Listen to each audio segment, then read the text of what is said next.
সম্প্রতি মুক্তিযোদ্ধাদের আক্রমণাত্মক উদ্যমে কিছুটা ভাটা পড়েছে।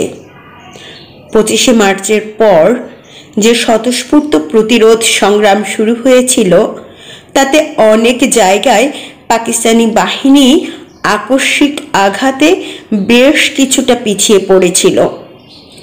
এখন তারা শক্তি সংহত করছে। পশ্চিম পাকিস্তান থেকে দুটি নতুন ডিভিশন এনে ছড়িয়ে দেওয়া হয়েছে সীমান্তর সর্বত্র। এদিকে মুক্তিবাহিনীর হাতে যথেষ্ট অস্ত্র নেই, প্রয়োজনীয় সরবরাহ নেই, খাদ্য নেই। এই অবস্থায় শুধু মনোবল নিয়ে তারা কতটা লড়তে পারে? মুক্তিবাহিনীর প্রাণহানির সংখ্যা ক্রমশ বাড়ছিল। সেই জন্য কিছুদিন অ্যাকশন স্থগিত রাখা হয়েছে। চিন্তা করতে হচ্ছে নতুন স্ট্র্যাটেজি। আজও স্বাধীন বাংলাদেশ সরকারকে পৃথিবীর কোনো দেশ স্বীকৃতি দেয়নি। ভারতের কাছ থেকে যতখানি সাহায্য পাওয়া যাবে আশা করা গিয়েছিল তা প্রায় কিছুই পাওয়া যায়নি। ভারত শরণার্থীদের আশ্রয় দিচ্ছে বটে, মুক্তিযোদ্ধাদের সীমান্তের এপার থেকে তৎপরতা চালাতে বাধা দেয়নি, কিন্তু ভারতীয় সেনাবাহিনী পাকিস্তানিদের মুখোমুখি হতে আগ্রহী নয়। ভারত সরকার সরাসরি পাকিস্তানের সঙ্গে যুদ্ধে নামতে চায় না। পাকিস্তান সরকার প্রথম থেকেই ভারতকে মুসলমানের শত্রু বলে চিহ্নিত করে এসেছে। ভারত যুদ্ধে নেমে পড়লে কি বাংলাদেশের সমস্ত মানুষের সমর্থন পাবে? শুধু সেনাবাহিনীকে পরাজিত করলেই তো যুদ্ধ জেতা যায় না। তাছাড়া ভারত যুদ্ধে ব্যাপৃত হলে সারা বিশ্বে ভারতের বিরুদ্ধে পাকিস্তানের প্রচারই সত্য বলে গণ্য হবে। সকলেই বলবে ভারত নিজের স্বার্থে পাকিস্তান ভাঙতে চাইছে। পাকিস্তানের বিরুদ্ধে লড়াই করে জেতার ক্ষমতাও কি আছে ভারতের? চীন যে কোনো সময় আবার আক্রমণ করতে পারে বলে ভারতীয় বাহিনীর একটি বিশাল অংশ চীন সীমান্তে মোতায়েন করা আছে। পশ্চিম পাকিস্তানি সীমান্তেও সতর্ক পাহারা দিতে হচ্ছে। পূর্ব ভারতে মিজো নাগা বিদ্রোহের সঙ্গে সংঘর্ষ চলছে অনবরত। পশ্চিম বাংলাতেও নকশালপন্থীদের দমন করার জন্য সৈন্যবাহিনী নামাতে হয়েছে। ভারত এখন নিজের ঘর সামলাবে না বাংলাদেশকে মুক্ত করতে আসবে?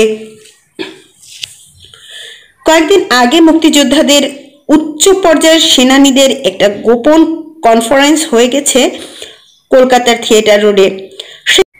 সেখানে উপস্থিত ছিলেন বাংলাদেশ সরকারের প্রধানমন্ত্রী তাজউদ্দিন এবং প্রধান সেনাপতি এম ওসমানী। সেখানে নানান আলোচনা ও তর্ক বিতর্কের মধ্যে ঠিক হয়েছে যে এলোমেলোভাবে যুদ্ধ করে আর কোনো লাভ হবে না। দুর্ধর্ষ ও সুশৃঙ্খল পাকিস্তান সৈন্যবাহিনীর সঙ্গে লড়তে গেলে বাংলাদেশ বাহিনী এবং মুক্তিযোদ্ধাদেরও পুরোপুরি নিয়ম শৃঙ্খলার মধ্যে আনতে হবে।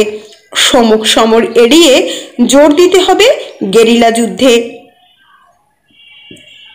তার জন্য চাই উপযুক্ত ট্রেনিং।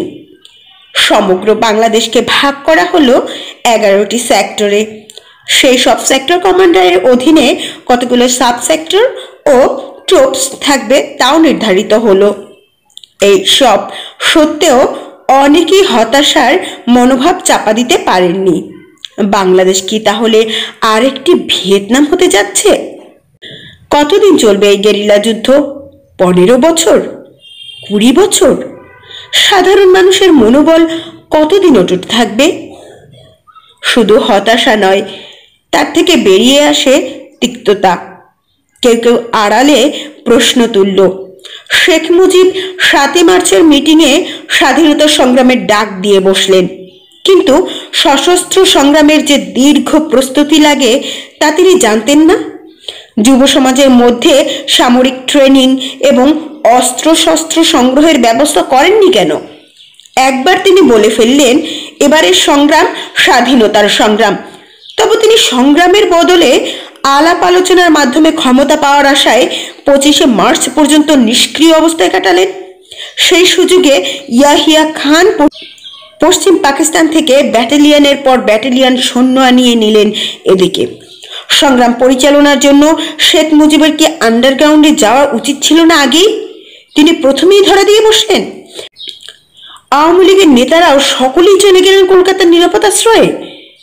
আর বাংলাদেশের জ্বলন্ত যৌবন, স্বদেশ প্রেমে উদ্বুদ্ধ ছাত্র সমাজ, সমাজতন্ত্রে দীক্ষিত রাজনৈতিক কর্মী, ইপিআর, পুলিশ আর সামরিক বাহিনীর লোকেরা, যারা প্রথম থেকেই পাকিস্তান সরকারের সঙ্গে সম্পর্ক ছিন্ন করেছে, তারাই শুধু রণাঙ্গনের জলকাদার মধ্যে প্রাণ দিবে।